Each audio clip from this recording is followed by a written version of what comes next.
And it came to pass that there came unto Manx Radio Studios 3 wise men, bearing gifts of gall, frank insights and mirth. And on Perspective this week we take an irreverent look back over 2025, the good, the bad and the ugly. Welcome to the studio, political commentators Alistair Ramsey and Chris Robertshaw. Let's start with a marks out of 10 in relation to the year just gone. Has it been a good year, a bad year, terrible? In terms of the political performance? Yes. I would have thought it was a pretty low score. I wouldn't want to put an actual number on it, but I think there's been quite a lot of kind of car crashes and flops and one thing and another. I guess that the most significant point of the year, whether you agree with it or not, was the final passage of the assisted dying bill, making the island the first in the British Isles to do that. That still hasn't had the royal assent. But as I say, whether you are for or against, that was a highly significant moment.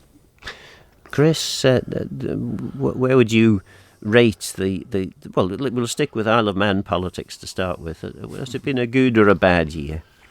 I think this year represents a culmination of the last 4 years, which I would mark down as very poor. Our politicians used to be experienced people in life who would come into politics absolutely with the immediate best interests of the Isle of Man in the forefront of their mind. It seems to have been replaced, but well, not seems to, it has been replaced by far too many politicians who come in with little experience in life and clutching in their hands various ideologies, and they've let broad ideologies overcome good pragmatic politics for the best interests of the people. So it's been very poor. I mean, you say that about experience. I'm sure that every single member of Tynwald will say that they have life experiences. They may not be the same life experiences as the ones we've been used to in Tynwald members, but they still have experience of the world. Well, they don't seem to have pragmatic experience. I mean, if we can just pick on the whole issue of the net zero ideology linked to the energy security strategy for the Isle of Man. The fact is our energy security strategy collapsed in a big heap recently when MU said to the Environment and Infrastructure Policy Review Committee that actually the interconnector was far too expensive. It had gone from something like 100 million to 200 million. Now you take away the interconnector and it's like a pack of cards. The whole concept of intermittent energy provision just disappears. And so we're sort of left with an energy strategy on one leg. We're going to build wind farms and no real idea yet where cost-effective energy is going to come from when that's not available. Now, that's not a strategy. What we have to do is we have to step back from that, think again, and stop arguing, stop shouting, seeing the shouting between those who want to take a more pragmatic way forward and those who are understandably passionate about green and environmental issues. The fact of the matter is we need to come together, recognise the fact that ultimately it's important to get to green energy, but getting there is very, very difficult. And there you see the difference between the ideological manner in which Tynwald conducts itself and the pragmatic requirements that are necessary to get there. And I think it's personified in a vote that took place in the last Tynwald, where there was a proposal to take something to a referendum on net zero, and it lost in the Keys 13-10. Now, in reality, and we could talk about what I'm going to point out now till the cows come home, but presumably cows with little methane, I want to say as well. the vote was 13-10, but in reality, if you identified those members of the Council of Ministers who were concerned about continuing in direct line to an immediate sort of date fixed as net zero, I think it would have been 13-10 the other way. So that opens a whole discussion, if you want, about how the departments and the Council of Ministers increasingly dominates over what used to be a much more democratic system. So Alistair, we've always had council. Well, not, we haven't always. In recent times, we've had Council of Ministers, and Council of Ministers has, in my experience, always had a significant amount of power. Probably 70-80% of the power in Tynwald lies in the hands of Council of Ministers. Perhaps what we haven't had so much, I mean, maybe I'm looking back with rose-tinted spectacles, but it doesn't seem to have been so polarised, the debate, the political world that in the Isle of Man. Yeah, I think we've got a kind of new generation of more idealistic politicians, maybe not ideological, maybe ideological. And that's been a factor. And over things like net zero, there is this idealistic view that we should achieve the kind of perfect outcome. What you don't have is people saying, well, how much is that going to cost and how the hell are we going to afford it? Again, coming back to that pragmatism. What I thought was interesting about the net zero referendum proposal, the outcome was that it would be left to the general election for the public to have their say.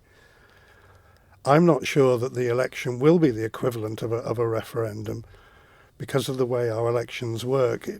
Normally, the public don't have that much choice. You tend to choose on who's the soundest person rather than the policy views. So it'll be interesting to see how the next general election plays out in that respect.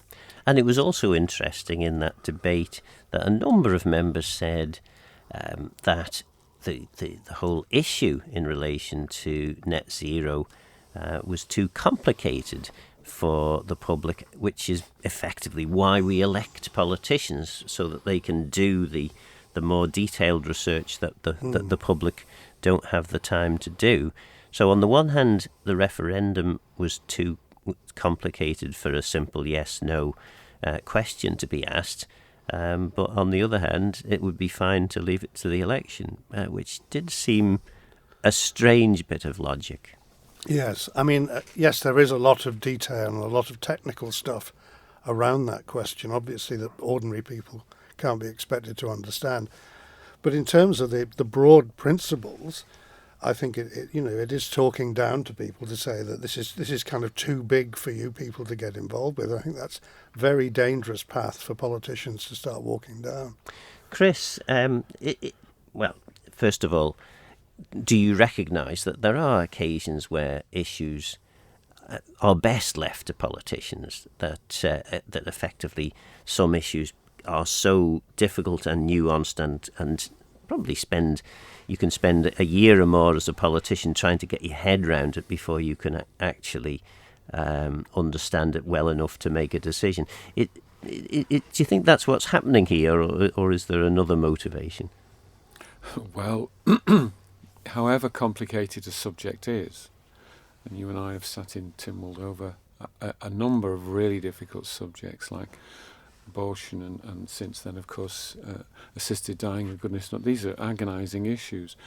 But in the end, Phil, you and I had in front of us a red button and a green button, and it was a red and a green button, yes or no. So to suggest that somehow or other these things are too complicated for the general public is disgraceful. It's arrogant. It just simply won't do. What we need, because the world's changing so quickly these days, it's now inadequate just to elect 24 members every 5 years. What we have to do is we have to have the opportunity to have advisory referendum, not too many, but advisory referenda, so that Tynwald and Keys can be kept in touch with the people. And the way to do it coming back to your particular point about complexity, is that Tynwald and or Keys, depending on whether it's a bill or a financial motion or whatever, they really need to agonise over it themselves before they, as it were, hone it down to something that can present itself in a more simplistic way. And the way the Swiss do it is they have simple postal distribution to all electors. On the front page it says, this referendum is about X or Y. Page 1 is, these are all the reasons that you should do it, or press the green button if you like, and these are all the reasons why you shouldn't. And then you get the voting voucher, as it were, on the back of that. If you look back to the last election, the world has moved on very, very significantly from then to now. And so being able to have advisory, and I emphasise that, advisory referendum periodically, I would argue, under the auspices of the concept of future IOM, which we'll be arguing about now significantly over the next year, is that the referendum concept needs to be available to people, and it will enhance our democratic process, which has been weakening particularly over the last 5 years, as the departments have got ever more powerful in their own right. In my last glorious defeat election, I put forward something remarkably similar to what you've just said, and I lost my seat. Now, according to the logic in the net zero debate, that would mean that the public rejected the idea of referenda such as you've been describing. It's much more likely that it was something to do with a whole load of other things that I had done as to why I lost my seat. But I suppose that it demonstrates why relying on an election for specific issues is perhaps not. I mean, we don't have a party political structure. I'll bring Alistair in now. So it's. It's much more difficult to be able to rely on an election to decide what the political direction of the next Ardaman government should be. And that is a singular feature of Manx democracy, that lack of connection between the voting public and the national kind of direction of national government that follows on from an election. And I do think we need to have a serious debate about how you make that connection, whether it be referenda or party politics or a mixture or whatever, or even public election of the Chief Minister. I know that's a controversial one as well, but I don't think we can carry on with this disconnect. And one of the interesting things that came out during the past year was some findings from Island Global Research, who did a proper survey of the Manx public, that something like there was 94% thought they had no or little influence over government decisions. And then the more recent social attitudes survey that came out that showed declining trust in political institutions and so on, and reflected the same view. Now, I know there's a problem in most democracies, but I think we have a particular problem with big things happening on the national level that the public say, well, we never discussed that at the election. I never voted for that. I didn't vote for net zero. I didn't vote against net zero. And actually creating a slightly more coherent national agenda somehow or other, I think has to be the challenge. Maybe the sitting members, maybe the onus is on them that they have particularly strong views and ideologies, if you like. Maybe they should kind of group together in some way and, say we believe in these principles or something. The problem with that, though, is that it doesn't express itself in the election itself. I think what I would put to you today is that what you're doing in electing an individual is you're choosing a particular personality who you are most willing to trust with your vote for the next 5 years. But then, subsequent to that, the concept of referendum periodically handed out would allow the the public to be much more engaged. I think Phil's point about the electorate in the South sort of rejecting the concept of a referendum, I think it's become much more clear in the last 5 years that the whole concept of the way the government is running is moving further and further away. And don't get me wrong, I think they probably rejected me, not rejected that specific policy, which was one of many in my manifesto. Yeah, well, the concept of Future Isle of Man is not actually about policy. What Future Isle of Man wants to do is hopefully arrive at a situation where at least 12 of the successful candidates get the concept of applying referendum in the future and stand for it once they're in. Because when new members come in, they're sort of almost overwhelmed, aren't they, Phil? I mean, they've got to learn all the processes of and Parliament. Overwhelmed and lacking perhaps the breadth of knowledge and experience, political knowledge and experience that was formerly there. You know, the last 2 iterations of the House of Keys, we've had a significant clear out of older members, either through them stepping down or losing seats. And this trend means that there is less of that political nous for new political members to learn from. It has been described as like a party of tourists without a map. You know, and that lack of experience has really shown, from my perspective, in the way that in the early years of a new house, the backbenchers are prepared to kind of go along with all sorts of questionable proposals from the executive with very little challenge. I mean, the classic example was the economic strategy, which has turned out to be an almost complete flop. That they kind of cheered on. There was only 2 members voted against it.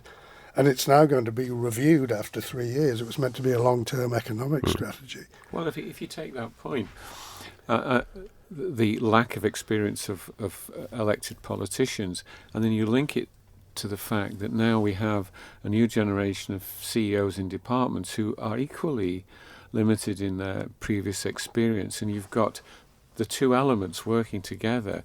No wonder we keep sort of having car crashes with issues that are coming into public awareness. I mean, the obvious one, isn't it, is the withdrawal of my card, which, you know, I understand the financial sort of argument that it was costing government substantial amounts of money, and if it were possible to just transfer the money directly into people's bank accounts, it would be a lot cheaper to administer.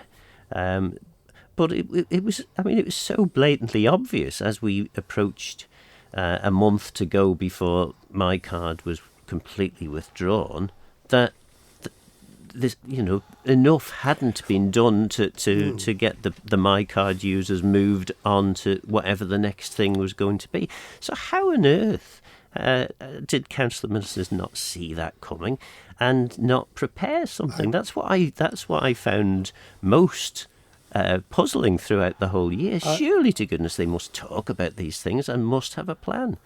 I think one of the features of the past year has been the extent to which the Treasury has been kind of left to get on with stuff that was obviously very hazardous, and their political radar hasn't really functioned terribly well. I mean, the classic example was the proposed health levy that the Treasury Minister went forward with as a kind of solo, almost suicide mission, because I presumably he believed in it, and there was lots of reasons why it was necessary to talk about it. But there was never any indication that the rest of the Council of Ministers supported it at all. Nobody spoke out in favour. It wasn't Council of Ministers policy, it was Treasury policy. And there was a whole succession of things, starting off with the attempt to get rid of the triple lock for the more recent pensioners, just went into a brick wall. That was going to be part of the budget this year. It was going to destabilise the entire budget, and they pulled it at the last minute. There was withdrawing EPA from self-employed people. They had to drop that.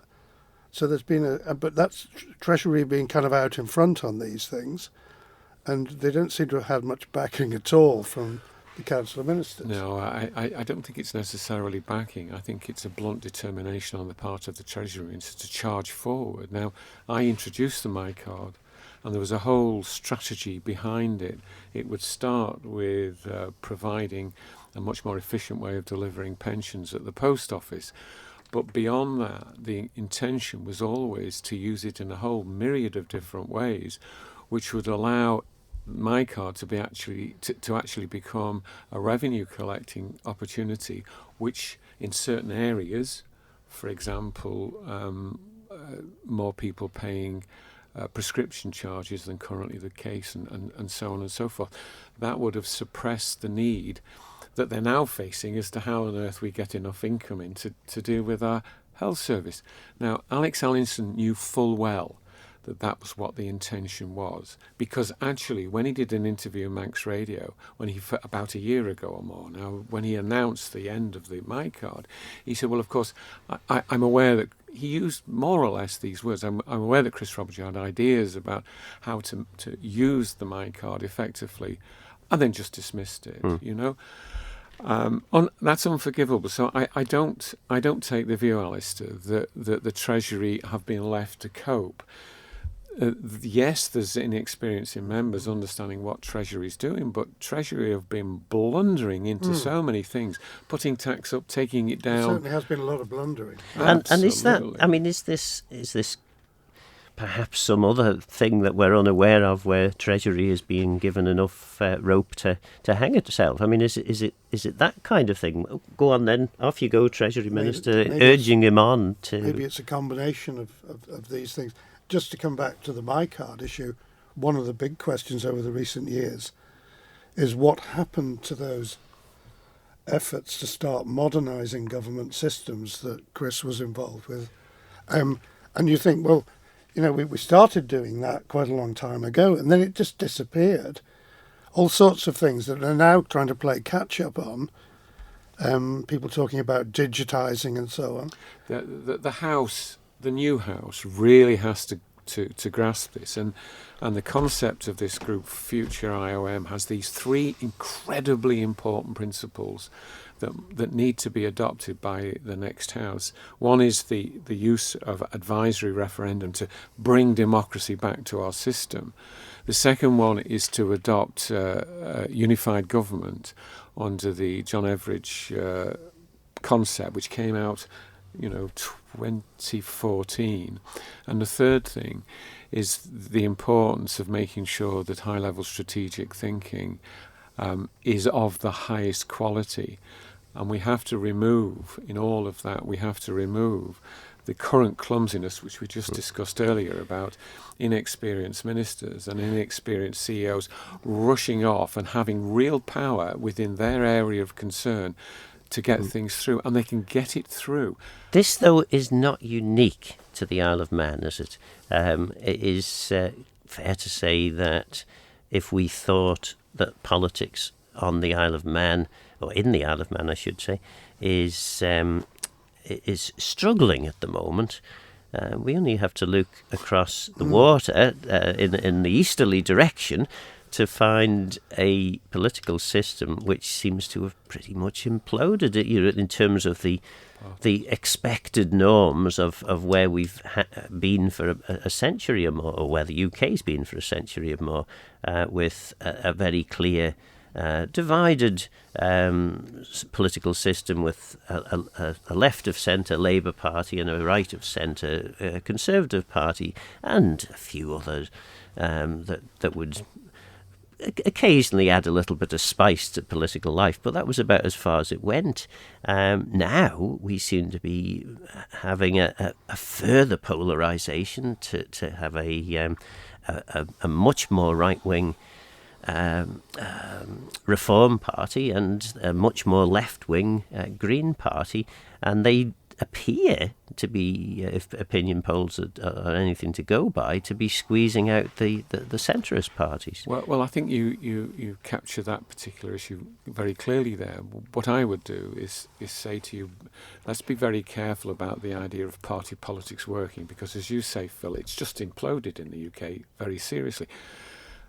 However, where you keep in touch with the electorate and respect them, not as we said at the beginning of the programme, as we seem to be wanting to do here in certain quarters, dismissing the general public as somehow ignorant and quite incapable of dealing with these things.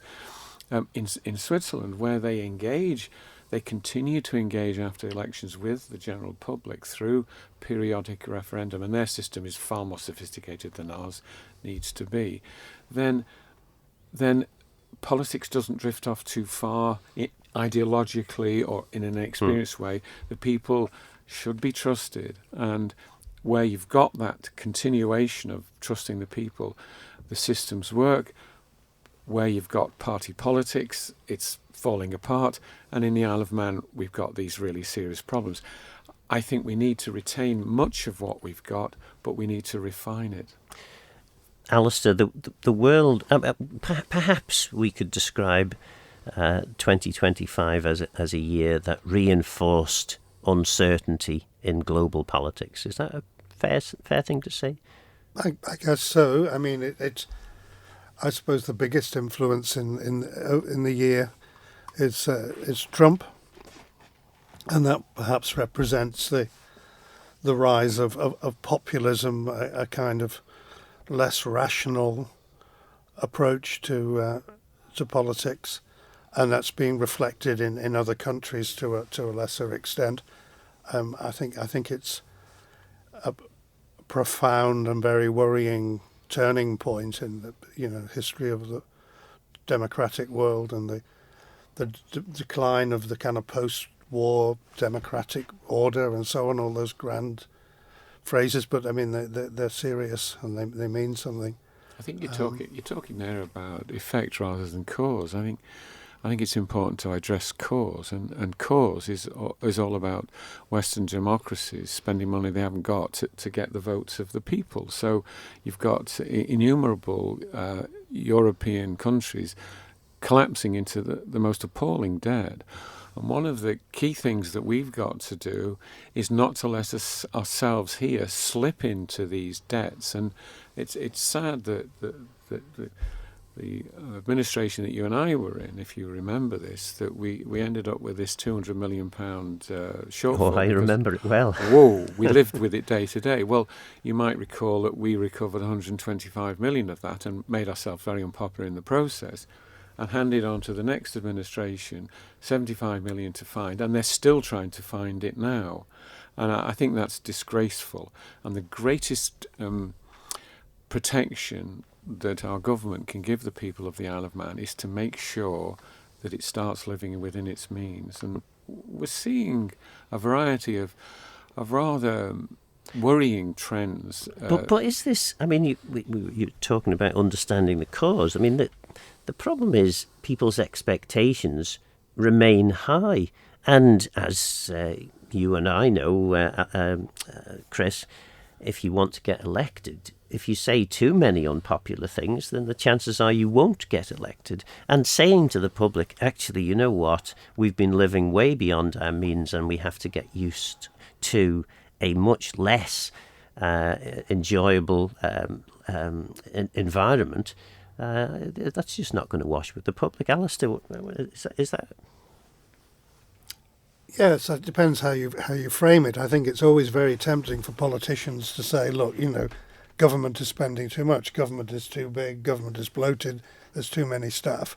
And that is probably true. And that seems to be one of the key issues. I think that's one of the reasons that the health levy proposal completely flopped, was that to ask people to pay more when they're constantly seeing evidence that the money you're already paying is being wasted, it's never going to work. So I think one of the things that really needs to be clarified, and I don't know how you do it, is, how do you get government down to an efficient size? Who does that? But you need some kind of mandate again from the electorate for candidates who actually stand on that platform. And otherwise we just keep going on round in circles. Well, hang on a second. I mean, let me challenge you there, Phil, on that one. I became so worried in the administration you and I were in, that in the when I stood again, I simply presented the need for reform, and I didn't expect to get in, because I thought, well, this would get rejected, and I was elected. The problem was actually the establishment itself didn't want to live or face up to the necessary reforms that will deliver efficient government. And I think where government is seriously losing its way, it's giving too much. It has now given too much power through the Council of Ministers system to independent departments, and has lost focus on the importance of the real job, which is all the frontline services. And it's reversed into a world full of regulation and rules and making important the concept of having an increasingly bureaucratic government. These things need to be broken down, and the only way you can do that now is by adopting a unified governmental system, and that then allows you to start breaking up and exposing the fundamental core duties of departments so that they can be analysed for their efficiency. So, Alistair, one of the features, perhaps of the last 4 years, let alone just the last year, has been a singular lack of interest in primary legislation from government, at least. I mean, yes, we've had some quite dramatic private members' bills, not least the assisted dying bill. But in terms of the reform of primary legislation, we don't seem to, or Isle of Man government doesn't seem that keen during the first 4 years, and yet we're told that there are something like 30 bills in the offing for this final year. What does that tell us? I'm not sure. I mean, certainly there's been a great emphasis on plans and strategies and reports. And I think there's always the danger that once you've arrived at a strategy, that's the job done. You know, we've got a strategy for that sorted. Let's get a strategy for something else. And what you see less of is actual kind of concrete outcomes. I actually recently wrote to all members of the House of Keys just a little note saying, could you just tell me, just between us, what are the key achievements of this administration in your view, and what are the kind of key failures, expecting that they would be able to do that off the top of their head. Now, I know they've been very, very busy, so I'm not blaming for people for not getting back to me, but only a very small number eventually came back. I thought that was an interesting exercise that you'd think that shows that people are not thinking in terms of the collective and the overall administration. Presumably they'll work something out in time for next year. But, you know, if again in a party system, people would say, well, we've done this, this and this, you know. But there was people. I think people are struggling with that. So it was interesting. Yes, I mean, it does. Yeah, again, it surprises me that even if, as is often suggested now, the Council of Ministers is quite divided. Now, I don't know whether that is the case or it isn't the case, but an awful lot of people tell me it is. If that is the case, even if it is the case, surely to goodness, government must be able to come up with a few pithy messages that will make the public at least think, actually, Council of Ministers has got a grip of this. Well, why is that not happening? I think we're trying to talk about two separate things here. You spoke about legislation. I mean, legislation and good government aren't necessarily the same thing. I mean, let me say something sort of, you talked in your introduction about talking to the good, the bad and the ugly. I mean, maybe this is the bad and the ugly here talking, but maybe the argument shouldn't be, why aren't we producing more legislation? Maybe it should be, why aren't we starting to remove legislation and regulations and freeing things up? That is the same, in my mind anyway, it's the same thing, because effectively what you do when you devise new pieces of primary legislation, bills that become acts, what you're looking at is a system which is relying on very archaic legislation, which is now creaking and splitting at the seams, And what you want to do is create a new piece of legislation which is fit for purpose for the modern era. So housing is a really good example. We have a very outdated housing act. Most of the housing legislation that comes out of that act, it's woefully out of date. Don't get me wrong. I mean, there are occasions when legislation is important. I mean, I think we're way behind on capacity, as I recall. We were worried about it years ago, and I don't think that we've done it now. And if anything needed to be introduced, it was capacity legislation. But take your point, Phil. But I can't remember a situation where new legislation coming in was clearing the decks or making things more straightforward and modern and simple. It's almost as if, particularly regulations now, as opposed to, and actually, that is one thing that government will point to when you challenge them on the lack of productivity on the primary legislation, on the bills. They say, yes, but look at all this secondary legislation that we've been bringing through, new regulation. So, yeah. Well, look at this. Look at the... I mean, I was astonished. It's very recent.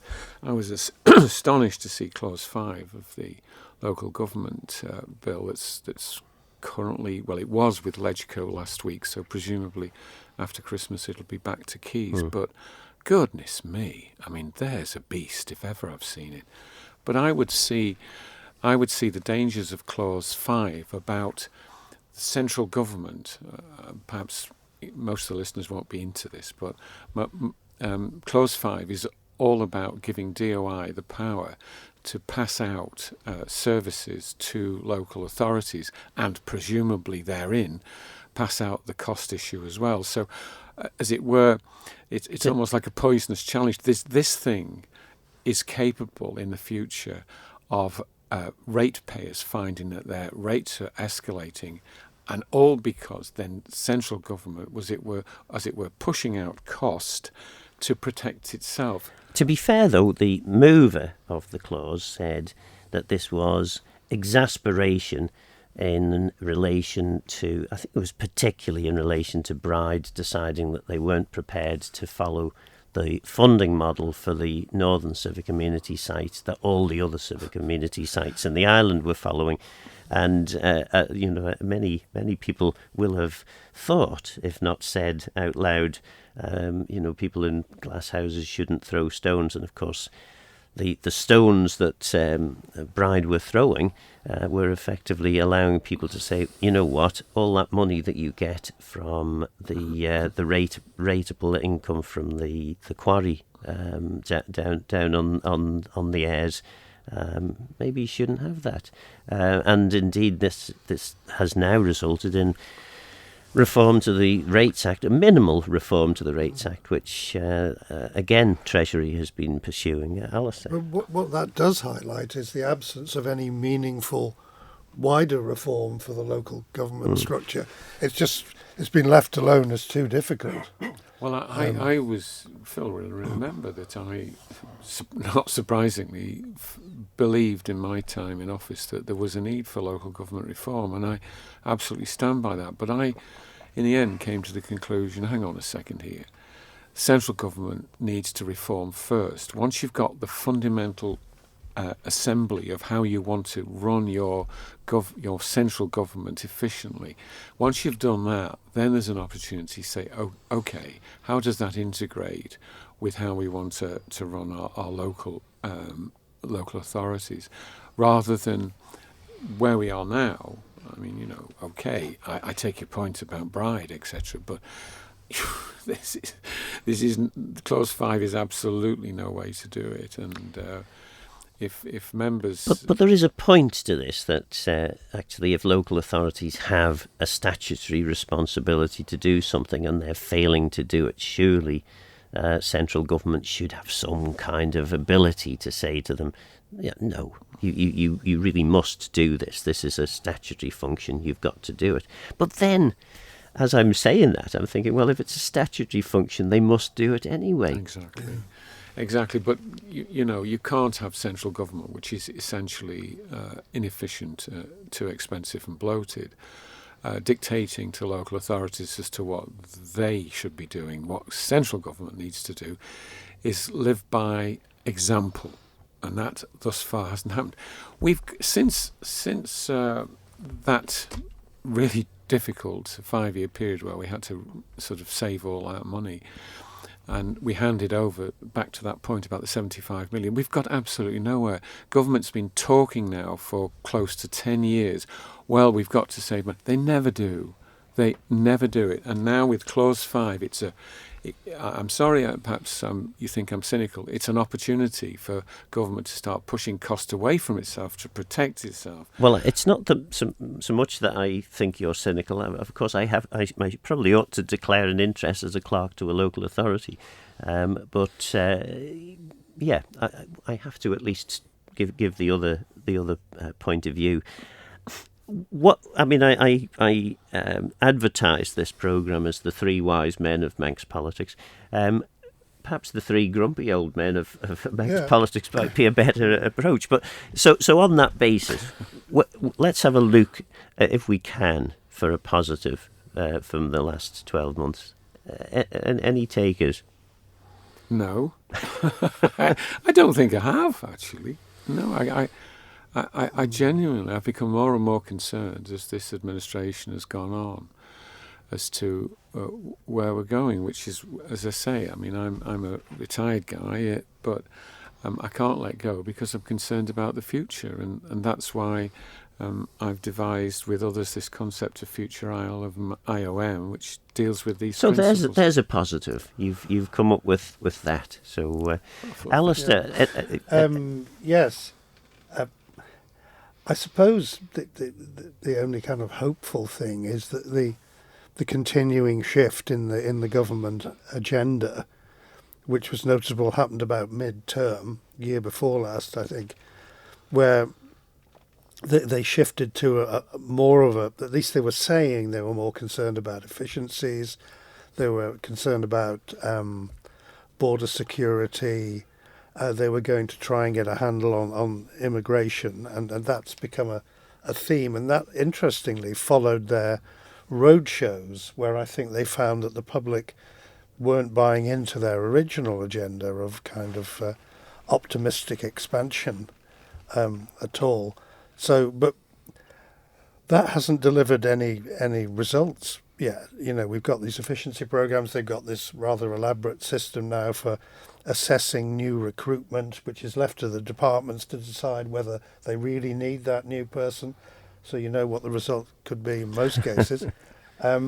So I think the Chief Minister has actually been more responsive to the perceived public mood, but it's kind of a bit late, and I'm not sure it's actually going to deliver any concrete outcomes. Well, I have a positive, and I'm going to suggest this to you. Legislative Council appears to have, become more what you would hope Legislative Council would be, which is an independent scrutiny body that actually does occasionally say back to government or members of the House of Keys, actually, hang on a minute, we don't agree with that. Is that me just grasping at straws to find a positive? Yes, I think so. Let me be positive on two counts. I should presumably bring a present to this Christmas edition, I suppose.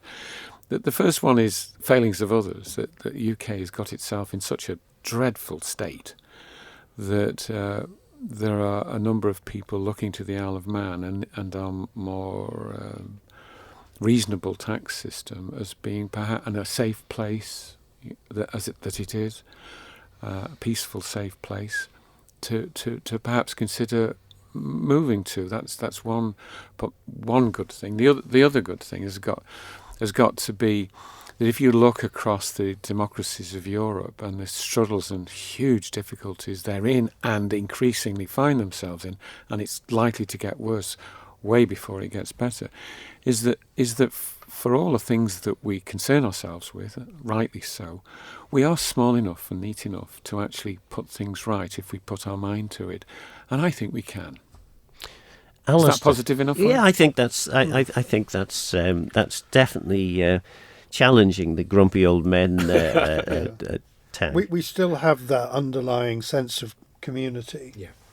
And that is a great strength in an age where, people, these tribal divisions seem to be taking over everywhere.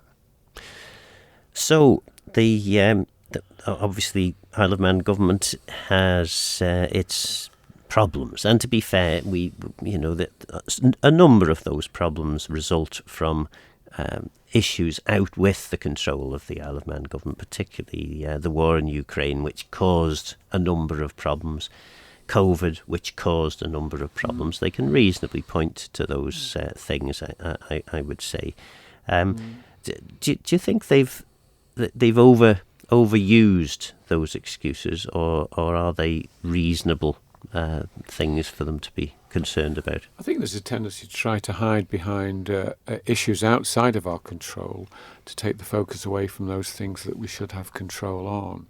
And I think the general public are now very clear. We need efficient government. We need to be able to afford the government we've got, and we want first-class frontline services. And they expect the next house to deal with it, to move away from the ideologies that have captured it, like net zero, etc., and focus on, as Alistair said, costs and making delivery work. It's very down-to-earth stuff, and if the next house do that, they won't go far wrong. But it'll be interesting to see how this next year, running up to the election, pans out. And the war in Ukraine, I mentioned there, but there are political commentators in the UK and further afield that talk about actually a serious threat to peace in Europe. Is that overdoing the scaremongering, or is that a realistic prospect, Alistair? I can't claim to be an expert on European politics and so on. I think it's interesting that the countries that are closer to Russia take it very seriously, understandably, and we're not that far away. So I think we shouldn't be too quick to dismiss these things. Well, particularly when we're told that there are various Russian submarines and the like potentially in our territorial seas. I think when one talks about Russia, I don't think the West, and listen, I'm not pro-Russian at all, absolutely not. I have, like anybody, have concerns about its behaviour. Well, I'm pro-Arbery and Russian. So good for you.